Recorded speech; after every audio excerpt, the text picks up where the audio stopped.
Boa noite a todos. Hoje, 8 de setembro, estamos iniciando mais um estudo do Nepel Shung. Capítulo 6, versículo 2 da primeira carta aos Coríntios. Eu vou compartilhar ela.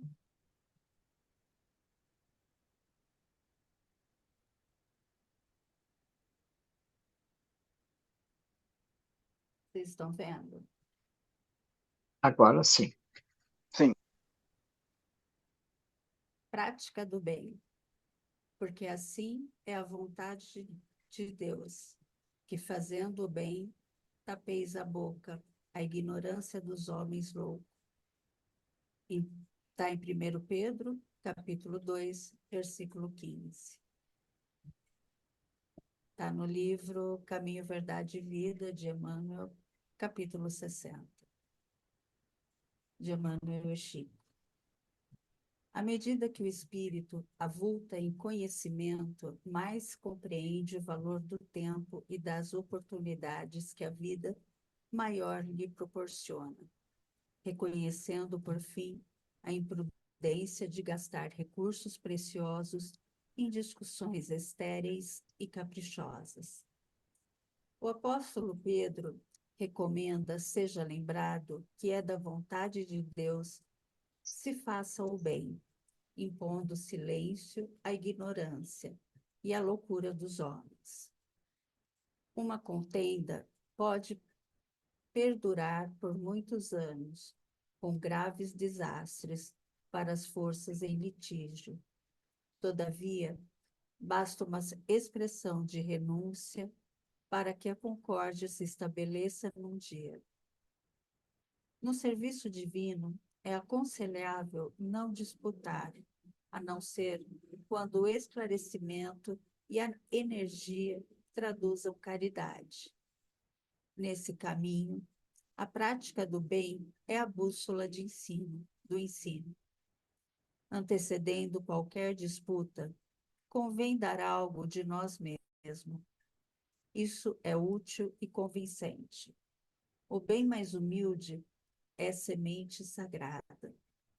Convocado a discutir, Jesus imolou-se, por se haver transformado ele próprio em divina luz. Dominou-nos a treva da ignorância humana. Não parlamentou conosco, ao invés disso, converteu-nos. Não reclamou compreensão. Entendeu a nossa loucura, localizou a cegueira e amparou-nos ainda mais. Emmanuel.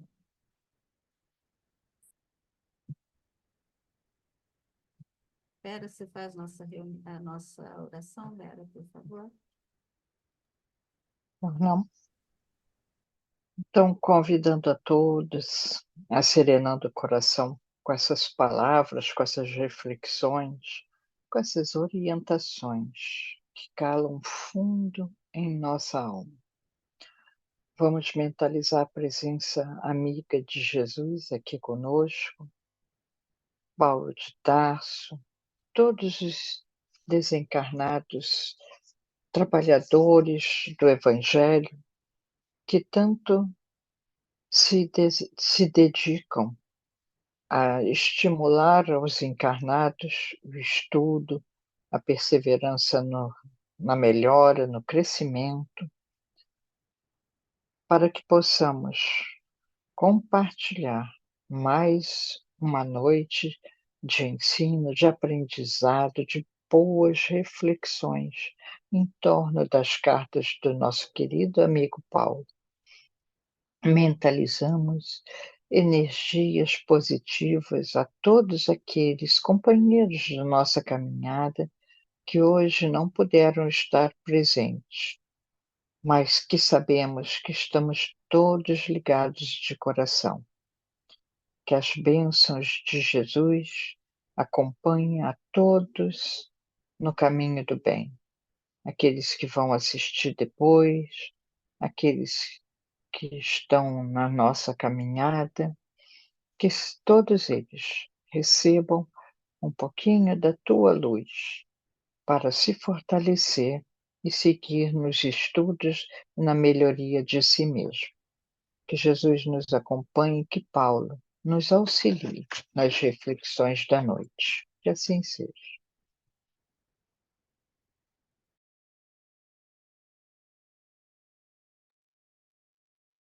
Bom, meus amigos,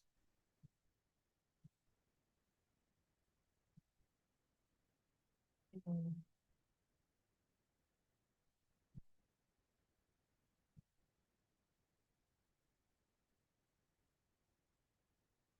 eu estou com a Bíblia de Jerusalém aqui. Alguém está com alguma Bíblia? Eu estou com as duas que foram feitas à arte. Capítulo 6, versículo 2 da primeira carta aos Coríntios. Então não sabeis que os santos julgarão o mundo? E se é por vós que o mundo será julgado, serieis indignos de proferir julgamentos de menor importância? E aí tem uma nota de rodapé, que está em Santos julgarão o mundo, que quer dizer com Cristo soberano, juiz do mundo.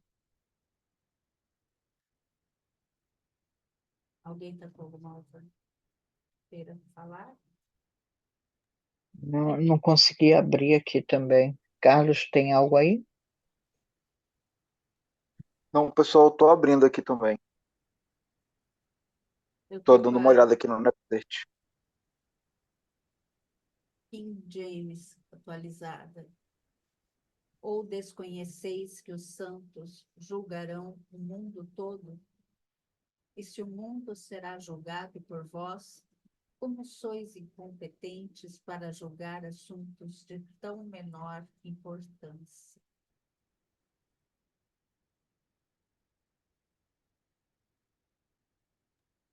Eu abri a de Jerusalém aqui do Napsearch. É a mesma Tá. que eu li, Ah, beleza. que eu O, tiro do o, o, NetSearch. tu viu, mas tu leu do King James, eu acho, não foi? Agora? É, mas antes eu lia do NetSearch. Ah, tá, beleza. Leia outra, por favor, Carlos.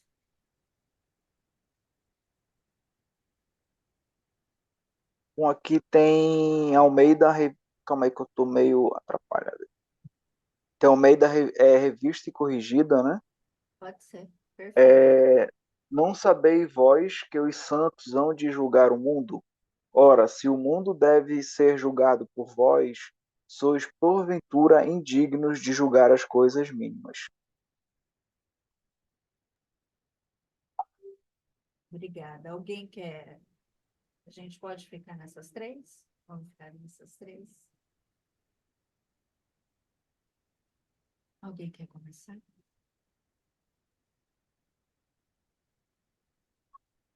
O Paulo, ele vem de uma sequência de perguntas, né?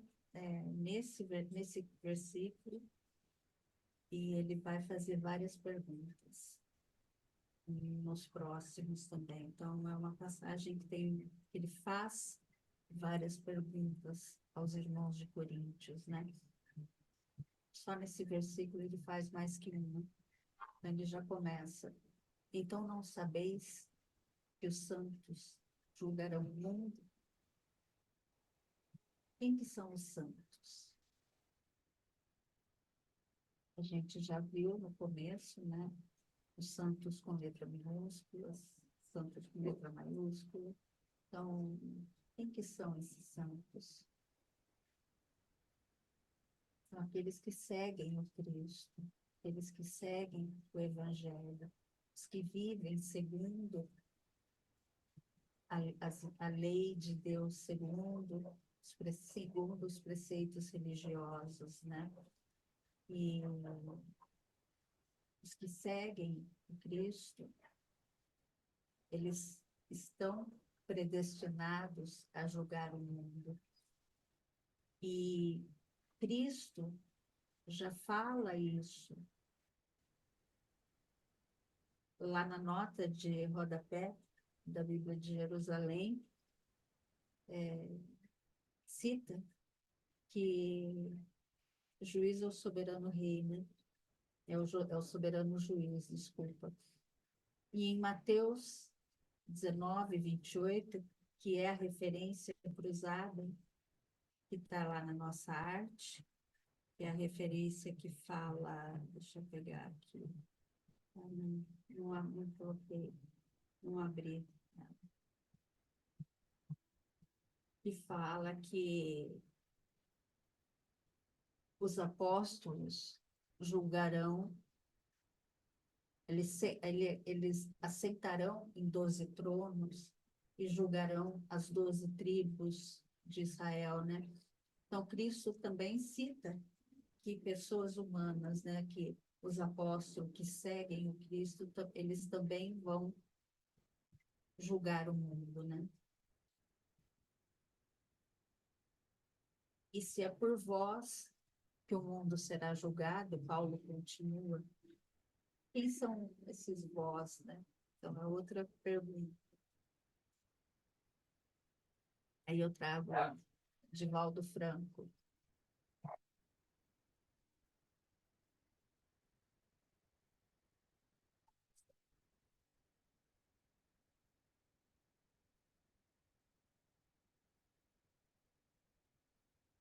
Então, o que que é, quem são esse vó, quem são os vós, né? O que que é o ser, né?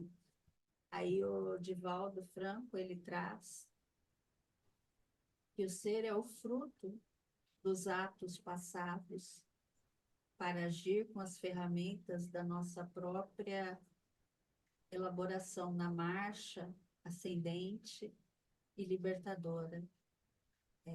Divaldo, ele traz isso em Pares da Redenção. Ele vem falar do que é o ser, né? Que são os nossos atos, é a representação dos nossos atos, né? Que transforma os nossos seres, o nosso ser. E o que Paulo espera como resposta quando ele faz essas perguntas, né? Ele espera que os coríntios eles reflitam sobre a responsabilidade que eles têm como cristãos, como seguidores de Cristo, responsabilidades de cristãos. Suas ações, seus julgamentos, tudo tem um peso. Quando ele fala, serieis indignos de proferir julgamentos de menor importância. E quem são esses indignos, né? São os que não têm competência de julgar aqueles menores problemas que levaram os problemas para serem julgados lá fora, nos tribunais, né? Porque eles não conseguiram julgar os problemas cotidianos e levaram os tribunais lá fora. E se os que seguem o Cristo estão predestinados a julgar o mundo, eles podem julgar questões menores. Eles deveriam resolver aqueles conflitos internos de forma justa e sábia no presente, no acontecimento. Alguém quer falar alguma coisa sobre essa parte?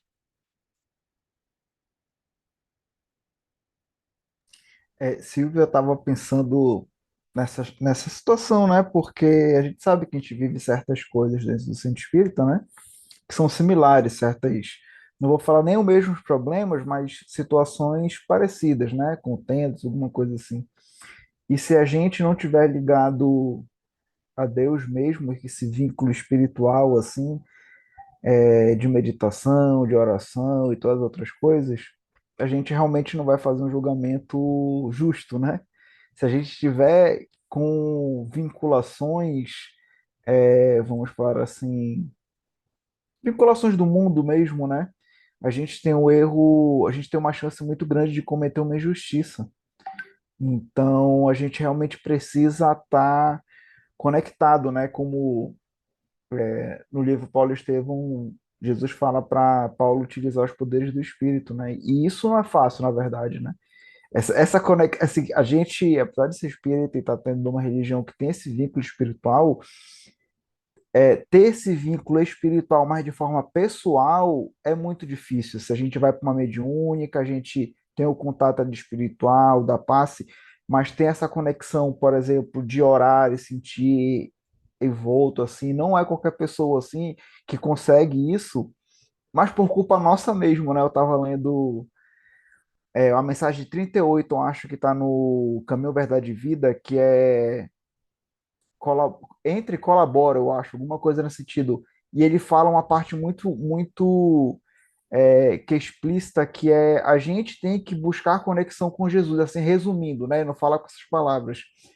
Para a gente poder fazer um trabalho, né? Se tornar um fiel trabalhador de Cristo. E é justamente isso, a gente trabalha muito com uma forma muito material, assim, muito braçal. Então, vai lá, faz a sopa, entrega, vai lá, dá o passe, vai embora, vai para a mediúnica e vai embora, vai para a evangelho e vai embora. Mas, por exemplo, eu sinto muito mais. E assim, com vocês que estão distantes, assim, eu sinto muito mais vínculo do que com as pessoas que muitas vezes estão no centro espírita comigo, dando passe, na mediúnica, assim, sabe? Então, eu acho que falta isso, assim, esse vínculo da igreja primitiva mesmo, sabe? No cristianismo, para a gente conseguir fazer um julgamento certo, olhar a pessoa que está do nosso lado como irmão mesmo, sabe? Não como uma pessoa que está somente frequentando a casa. Então, assim, e aí tem esse vínculo espiritual mesmo com a espiritualidade, com os mentores da casa, com Jesus, é essencial. Assim, eu acho que falta, primeiro, assim, ter uma posição reta, né? E ter, é, utilizar esses poderes do Espírito mesmo, como Jesus fala para Paulo no Paulo Estevão. O Carlos falou uma coisa agora bem importante, bem interessante. Silvia, dá uma olhada se tem um pedido de autorização para eu entrar. Eu estou tentando entrar pelo computador também, enquanto isso. Mas, o Carlos, um grande problema da sociedade hoje em dia é vínculo. Não é só na casa espírita. As pessoas, deixa eu sair daqui, as pessoas estão se isolando, né? E, sei lá, tem algo errado, as pessoas não estão criando vínculos. Isso está causando muito sofrimento, muita dor, muito questionamento, né? E óbvio que a gente não evolui, porque nós precisamos de um e do outro para evoluir, né? Sozinho, a gente não faz essa evolução que a gente tem que fazer. A gente não faz o progresso. Mas algo aconteceu na curva da sociedade dessa temporada, dessa pós-modernidade, que as pessoas estão evitando vínculo. E aí a coisa não funciona. A coisa não está evoluindo. O pior está causando muito sofrimento, muito estresse, né? E a gente precisa conversar sobre isso, né? Até que ponto eu evito me aproximar do outro? Por que eu evito me aproximar do outro? E é o que Paulo fala o tempo todo. A gente precisa estar junto, ser fiel, né, no trabalho e ter certeza que o trabalho só vai ser feito se a gente fizer junto, não no individual. Não é cada um na sua ideia, minha ideia correta. Não é. É o trabalho coletivo mesmo. Ponto. Eu vou tentar tirar aqui a duplicidade. O trabalho e o servir, né? É o servir. E a gente não olha para o outro, a gente não consegue saber quem é o nosso próximo. E eu lembro da parábola do bom samaritano, né? Silvia, teu áudio está bem baixinho. Vê Tá, se não está com E agora, melhorou? Melhorou?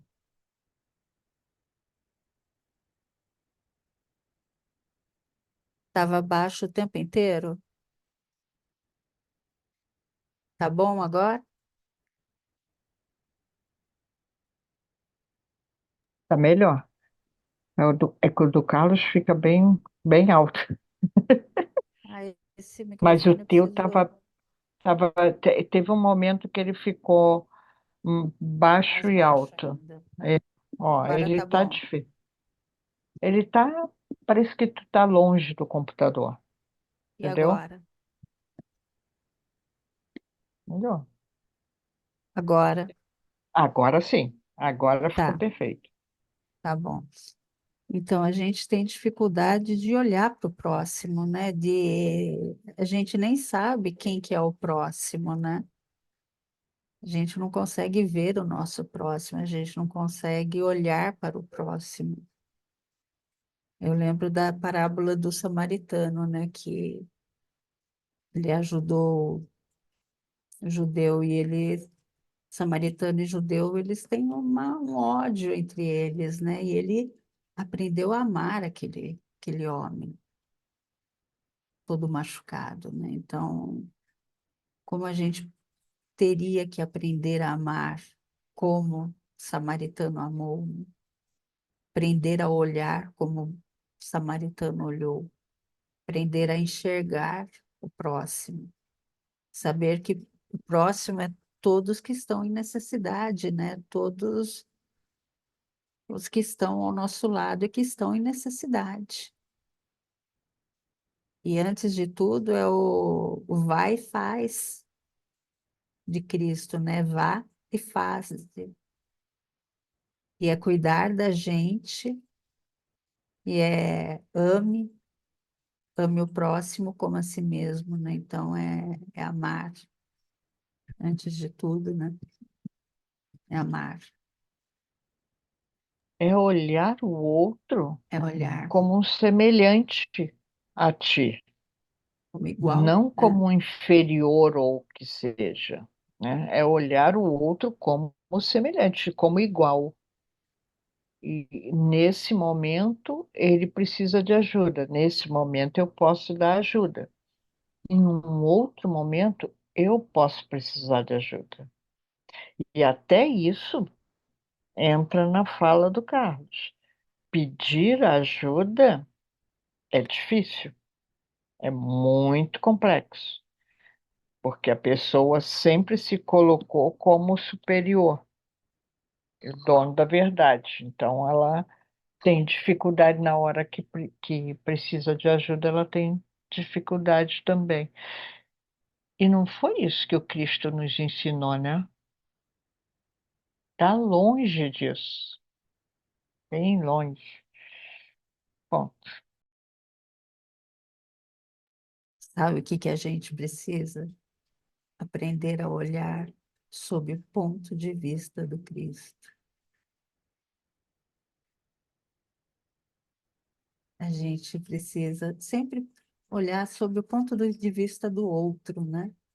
Aprender a olhar sobre outros pontos de vista e principalmente tentar olhar sobre o ponto de vista do Cristo, né? Por esse ponto de vista. E falando em ponto de vista do Cristo, né? Tem um texto de Emmanuel, né? Que ele fala de um,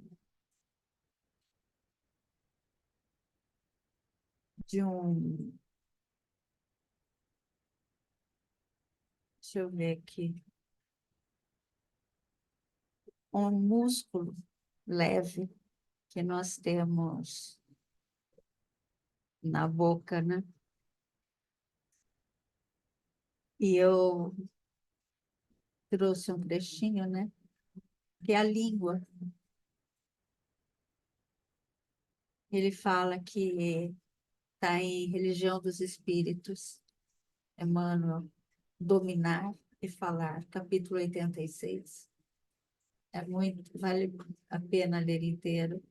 E tem um trecho que ele fala, a língua, lâmina pequena, embainhada na boca, instrumento sublime, feito para louvar e instruir, ajudar e incentivar o bem.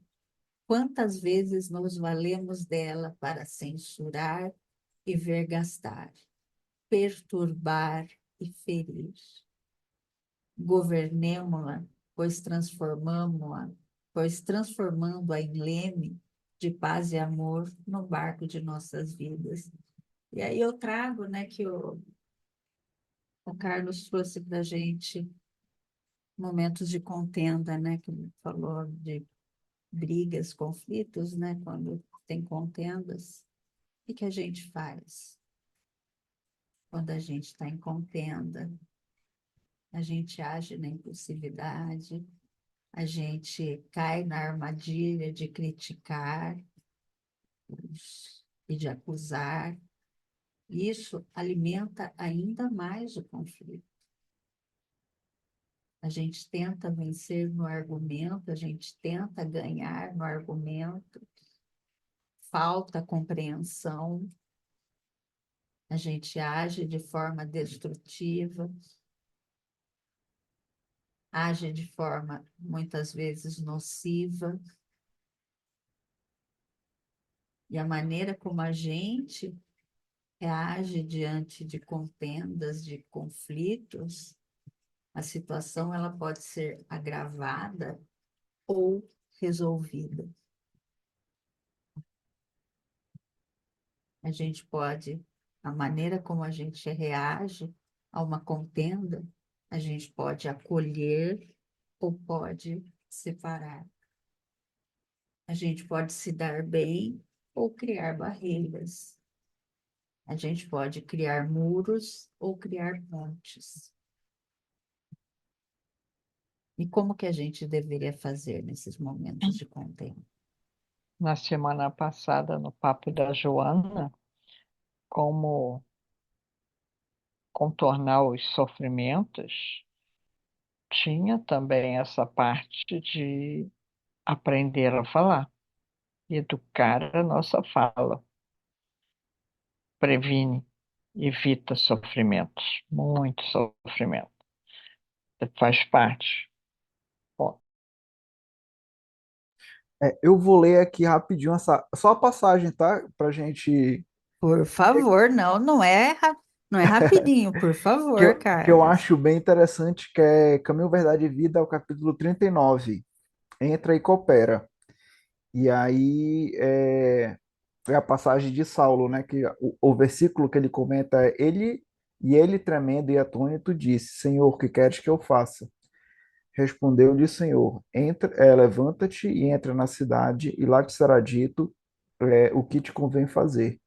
E aí eu acho que interessante o primeiro comentário, o primeiro parágrafo do comentário de Emmanuel, que ele fala: esta particularidade dos atos dos apóstolos reverte-se de grande beleza, para que os desejam compreensão do serviço com o Cristo, né? Porque muitas vezes a gente acha que é o serviço para o Cristo, ou o serviço pelo Cristo, ou qualquer outra coisa, mas é com. A gente está no trabalho com Jesus, a gente está no trabalho caminhando com Ele, a gente esquece disso. A gente muitas vezes acha que o trabalho é nosso, né? Que é a gente que está comandando todas as outras coisas, né? E a parte que eu estava comentando com vocês, que é realmente a gente precisa dessa vinculação espiritual, né, vinculação maior, que é o mestre ensina os discípulos e consola-os através deles próprios, que é justamente, velho, o que a gente não está conseguindo, né? Ter esse vínculo pessoal com as pessoas, né? Então, como que a gente vai consolar o outro se a gente não tem vínculo nenhum? Então, assim, se torna muito difícil, né? Quanto mais o aprendiz lhe alcança a esfera de influenciação, mais habilitado estará para constituir-se em seu instrumento fiel e justo. Ou seja, quanto mais o aprendiz lhe alcança, é a gente que tem que ir até ele, porque ele já está com a gente, mas ele não pode, vamos falar assim, fazer milagre, né? Tipo, forçar a gente a ter esse vínculo. Então a gente tem que buscar esse vínculo até ele, né? Outra passagem interessante que tem em Gênesis, eu acho que é dos filhos de Enoque, não, os filhos de Adão, acho que fala assim, Enoque andou com Deus e foi arrebatado. Ou seja, foi Enoque que andou com Deus, né? Que nem aqui a gente que tem que ter esse vínculo com Jesus, com a espiritualidade. E a gente não tem. Eu acho que a gente que está assim, a gente na doutrina espírita, muitas pessoas têm, mas eu acho que às vezes a gente tem um trabalho que é braçal mesmo, né? E assim, eu acho que até fazendo um comentário dos nossos irmãos evangélicos, eu sou aqui de Manaus, eu não sei como que é no Rio Grande do Sul e com a Silvia em São Paulo, mas meus amigos que são evangélicos, eles vivem meio que dentro de uma comunidade, assim, da igreja, né? Então, eles fazem churrasco juntos, eles vão jantar juntos, eles fazem atividades na igreja juntos, depois do culto eles vão se reunir para comer juntos. Isso é vínculo. A gente é assim, é lógico, tem casas espíritas que são muito gigantes, não tem condições de fazer isso. Igrejas evangélicas também não, muito gigantes também não têm condições de fazer isso, mas assim, eles vão para o retiro. Retiro ali você está orando, você está comendo, você está brincando, você está conversando, você está estreitando vínculos com algumas pessoas, né? Então, isso, assim, a gente precisa ter esse vínculo mesmo, né, com as pessoas, de conversar, de estar próximo, para poder, no momento de dificuldade, ajudar, é, e também ser ajudado, né? Não é só ajudar, a gente também vai ser ajudado, e a gente precisa ter esse vínculo espiritual para poder fazer o julgamento correto, né? Porque muitas vezes o julgamento é errado porque a gente acha dono da tarefa também, né? A gente se acha dono do centro espírita, a gente é presidente ou que tem um cargo, e a gente não quer sair, não quer que a nossa vontade seja contrariada, então a gente acaba escorregando, né? E aí, como nesse primeiro versículo ele fala que os santos, né? Então, não sabeis que os santos julgarão o mundo? É uma pergunta, né? Ou seja, os santos vão julgar, né? Então, como que a gente. E esse julgamento aí não é um julgamento de juiz, assim, né? Acho que talvez seja um julgamento de ajudar mesmo, de estar cuidando do, das crianças mesmo, né? Então, se a gente não. Eu já volto, que meu gato chegou e eu Tá preciso fechar bom, a casa. beleza. Então, assim, essa questão de santos, assim, me vem muito na ideia a questão de maturidade espiritual, né? E a questão do julgamento é uma questão meio de amparar as crianças que estão.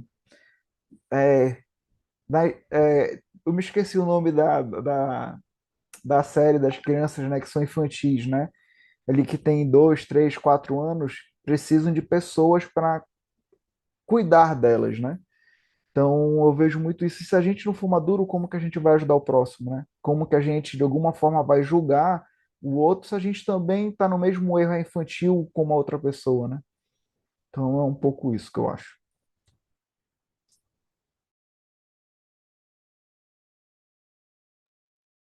Desculpa, não Ah, peguei o mas, final.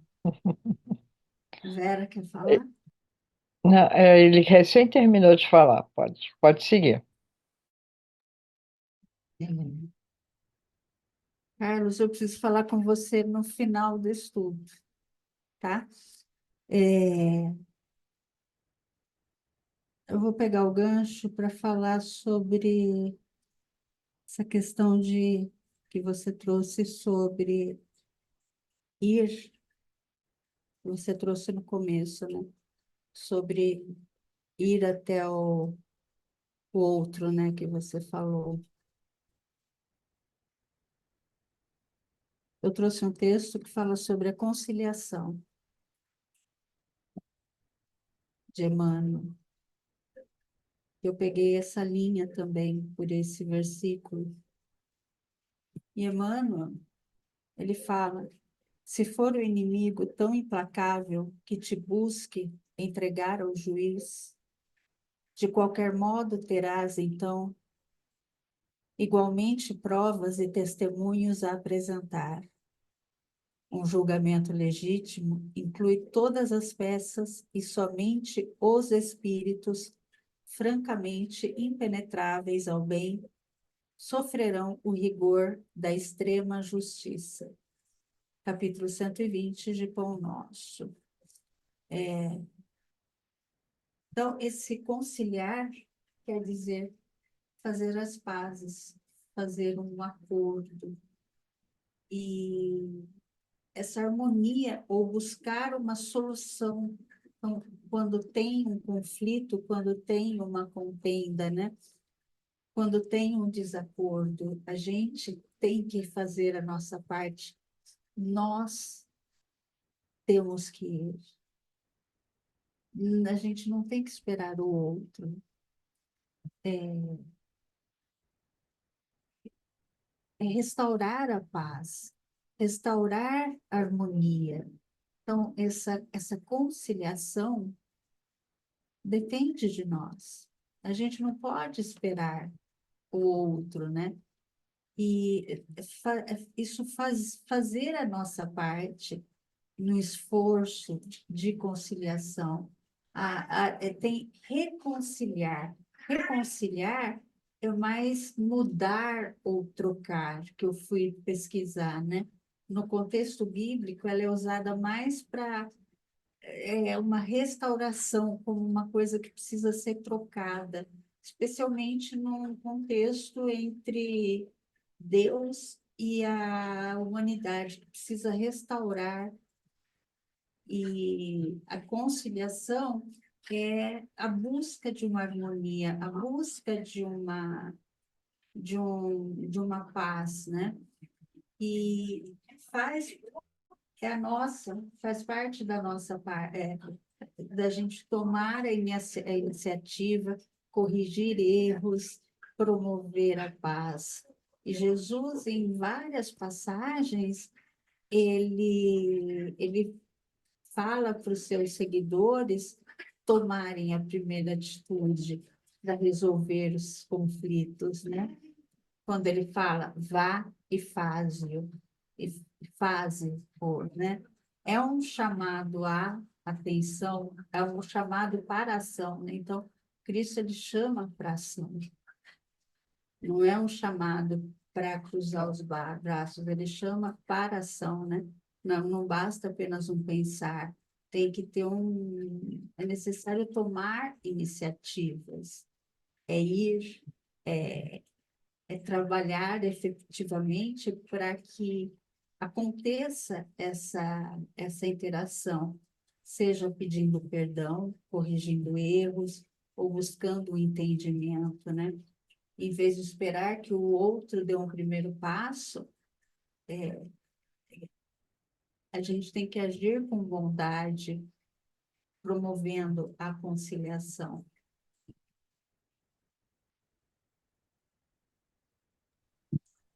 E Silvia, desculpa te cortar, a gente realmente precisa fazer isso porque esse que é o problema, né? A gente, as pessoas não querem, às vezes até querem fazer as pazes, né? Mas não querem dar o primeiro passo, fica esperando o outro fazer isso, né? E a gente precisa fazer isso porque senão a gente não vai evoluir e o mundo não vai caminhar. Porque o que a gente vê no mundo hoje é briga, né? É orgulho. Então, assim, quando que a gente vai parar com tudo isso? Quem é que vai dar o primeiro passo para a gente se confraternizar, né? Entre os seres humanos, entre as nações e tudo. Então, a gente realmente precisa fazer isso, tirar esse orgulho que a gente ainda carrega, apesar de estar. A gente sabe que a gente está num planeta de provas e expiações, que isso faz parte ainda, né? Mas a gente está evoluindo, né? A gente está caminhando para outro sistema planetário de regeneração, né? E a gente lá, isso talvez não seja tão aceitável mais, né? Então a gente, pessoalmente, a gente precisa fazer isso e como comunidade planetária também. E é isso o que Emmanuel vem trazer nesse texto cristão, quando ele fala que o Cristo vem para trazer um novo padrão de vida. É um novo padrão de vida que ele espera de nós, né? É uma transformação. E aí ele fala, né, que apareceu o Mestre para transformar vidas e aperfeiçoá-las com a própria existência. Então, é a nossa a gente vai se aperfeiçoar com a nossa própria existência. Capítulo 161 em Linha de Luz. Sob a inspiração do mestre. Então, a gente vai se aperfeiçoar com a nossa própria existência, com a nossa própria evolução. Não vai ter agressão o dia que eu internamente me pacificar. É aquela frase, a paz do mundo começa em mim, né? Eu tenho que cuidar de mim. E aí, quando Paulo fala com essas pessoas, gente, eles estavam estudando, era a igreja, aprenderam com Paulo, e não estavam se portando como o ensinamento, né? E a questão de desarmonia do mundo é porque as pessoas estão desarmonizadas. Que se a gente vê o próprio Cristo, momento algum, ele se sentiu ofendido, isso, aquilo, outro. Porque ele já evoluiu, ele tem uma paz interna que aquilo que vem de fora não o agride. Ele tem um olhar diferenciado para o outro. Ele compreende o outro no nível que o outro está. O outro que fez muito isso foi Gandhi.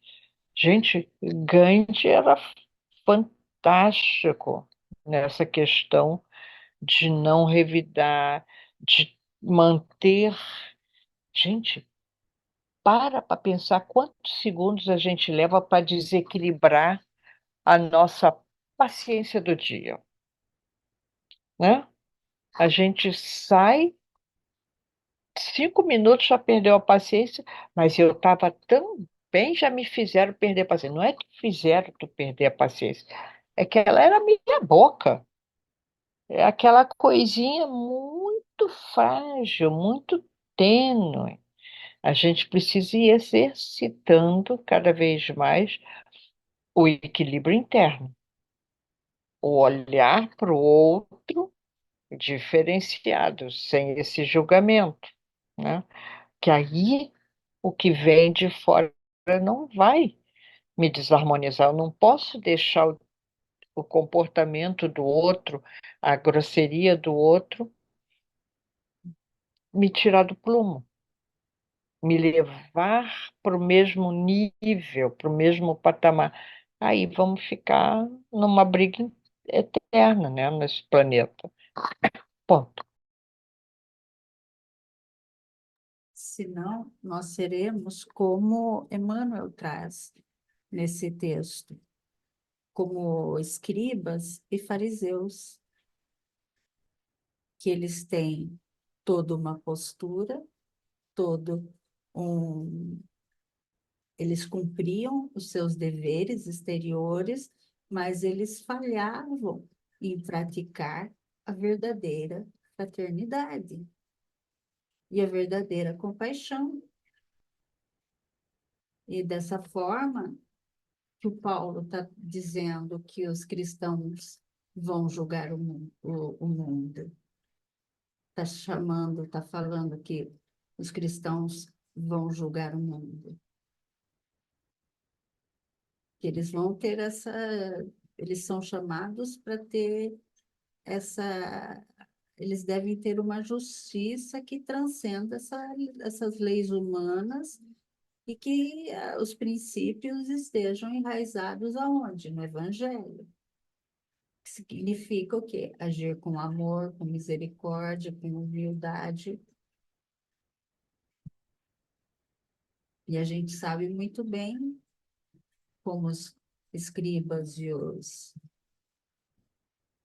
os fariseus, eles agiam, como eles falavam e como eles agiam.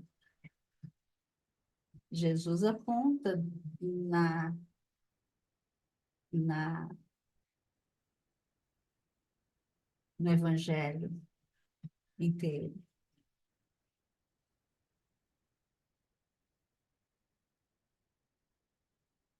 Aí É, eu também, por favor. uma coisa interessante que eu estava olhando aqui, né, no final, né, que ele fala, e se por vós que o mundo será julgado, sereis indignos de proferir julgamentos de menor importância, né? Então, assim, é justamente isso que você comentou, né? Se a gente não for evangelizado, a gente não vai fazer bons julgamentos, né? A gente vai julgar com os olhos do mundo e vai fazer coisas erradas, né? Porque quando a gente julga com o olhar de Jesus, assim, né? Com esse olhar santo, a gente vai julgar com, primeiro, ser justo verdadeiramente, né? E julgar com amor, né? Com carinho, sabendo colocar todos os, como que eu vou falar assim, toda fazer todos os pesos, né, pesos e medidas assim. E a gente sabe que esse julgamento não é o julgamento de juiz, né? Ali é talvez mais de ajudar o próximo, né, de estar ali apto para ajudar, de cooperar, alguma coisa nesse sentido. É, então acho que assim o maior essa proximidade com o de Jesus é justamente para isso, né, para poder ajudar verdadeiramente as pessoas, né? Senão a gente não ajuda. Senão a gente vai olhar as pessoas e ver como invisíveis e ver talvez deixa acontecer isso mesmo, porque ele errou e ele que se vire, sabe? Não vai ter esse olhar humano que a gente. E assim, o evangelho não é para transformar a gente em santo, não é para transformar em humano, porque a gente não está fazendo isso. Mesmo com o evangelho que a gente tem, as outras religiões, né? A gente a gente fala, a gente é a humanidade, né? Ainda é muito desumano, né? A gente muitas vezes trata o outro ser humano de outra religião e de outra raça como um animal, assim, né? A gente ainda não conseguiu entender que todo mundo é irmão, né?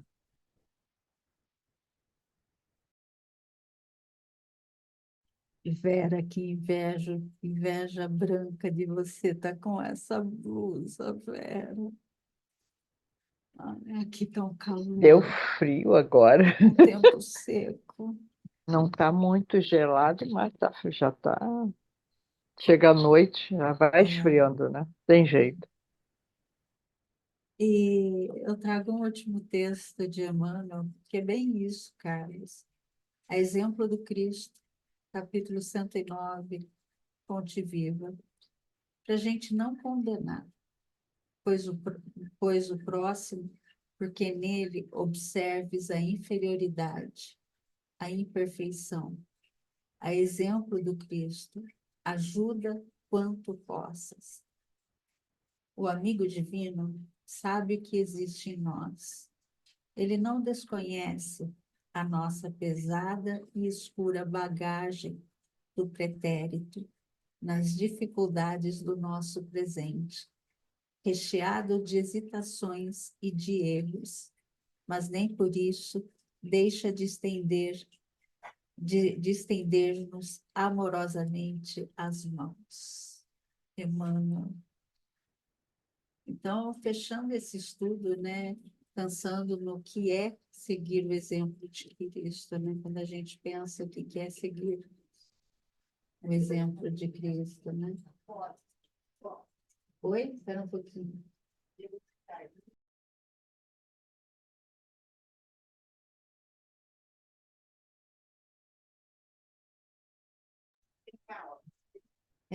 Então, a vida de Jesus nos ensina que mesmo a gente conhecendo toda a escuridão que pode habitar em cada um de nós, em cada ser humano, ele nunca nos condena. Jesus nunca nos condena. Ele sabia das fraquezas de Zaqueu, das fraquezas de Maria Madalena, de Pedro, de Judas, de Tomé. E mesmo assim, ao invés de julgar, ao invés de condenar, Jesus sempre estendeu as mãos. E sempre ele ofereceu renovação, ofereceu cura, ofereceu amor. Então, seguir o exemplo de Cristo é aprender a ver além das falhas humanas, né? Além das nossas falhas. É enxergar nos outros, é enxergar o outro, ver o potencial para transformação, ver que o outro está em transformação, está em evolução para o bem, que todos nós estamos caminhando para o bem, todos nós caminhamos, estamos no caminho do amor, todos nós estamos em evolução. E Cristo nos chama para ser instrumentos dessa mudança. Cristo nos chama para evoluir, né? Não por meios de julgamentos ou críticas, mas por meio do amor, por meio da justiça, por meio da paciência, por meio da retidão. Então, em cada situação, a gente deve se perguntar como que eu posso olhar para o meu irmão, como que eu posso observar meu irmão, como que eu posso olhar pelo ponto de vista do meu irmão, né? Olhar pelo ponto de vista do Cristo. Cristo não ignorou as nossas imperfeições, mas ele acolhe com compaixão. Ele, Até hoje, né? até hoje, Até hoje. até hoje. Então, ao fecharmos esse estudo, que a gente possa sentir em nosso coração o chamado de Cristo para sermos como Ele, para olharmos como Ele, para sermos pacificadores, restauradores, para sermos exemplos vivos do seu amor divino, para carregar nos nossos corpos as suas marcas, que tenhamos coragem de falar não só sobre o bem, mas viver o bem, viver o amor de Cristo, né? Que tenhamos coragem de não apenas de ver o outro, mas de enxergar o outro, né? Que a gente possa não apenas olhar a fraqueza do nosso irmão, mas que a gente possa estender a mão para ele. Que a gente não seja uma ponte, mas que a gente possa ajudar para erguer, né? Que a gente possa ser a luz em cada irmão, para levar cada irmão. Que assim seja. Graças a Deus. Alguém tem Assim mais seja. alguma Que a gente contribuição? possa ter coragem de nos transformar, né? É. Porque só a responsabilidade é só conosco mesmo. Ponto.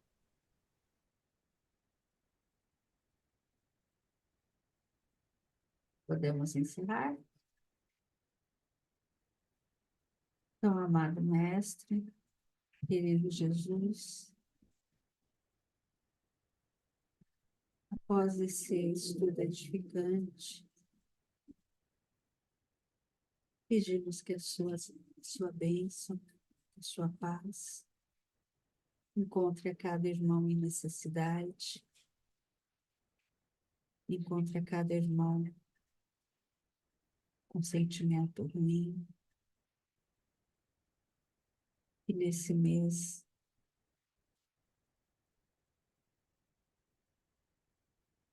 todos os que têm tendências suicidas,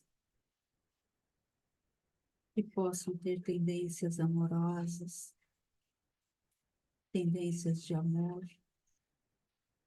harmoniosas, e que todos possam ser acolhidos, abraçados, ser enxergados, ser ouvidos. Que todos que estão sofrendo possam receber o consolo, possam receber o carinho e o amparo. Pedimos a todos aqueles que não puderam estar aqui conosco, que nós todos, nossos familiares e amigos, irmãos menores, possamos ter dias de alegrias, de boa disposição, de saúde, que o nosso planeta possa respirar melhor, que a gente não tenha que o nosso planeta não tenha queimadas, não tenha nenhuma calamidade, e que todos possam encontrar a paz. Pedimos a permissão para encerrar esse estudo. Que assim seja, graças a Deus. Que assim seja. Boa semana.